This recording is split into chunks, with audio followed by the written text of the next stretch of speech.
WHO has called for an end to attack on hospitals in Gaza.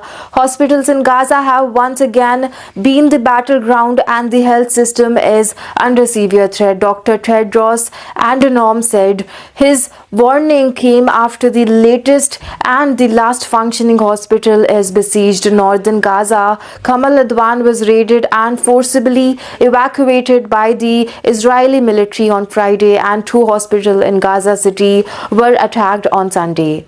The military said two of the sites were being used as Hamas command centers. Dr. Tedros also joined right groups and relatives calling for the immediate release of Kamal Adwan's director, Dr. Hussam Abu Safia, who was detained by Israeli forces. The Israeli military said on Saturday that his hospital was a Hamas stronghold and that troops had killed about 20 terrorists and detained 240 others during the raid. It added that Dr. Abu Safia was among those taken for questioning and that he was suspected of being a Hamas terrorist operative. The military did not provide evidence for the allegation, which Hamas dismissed as lies.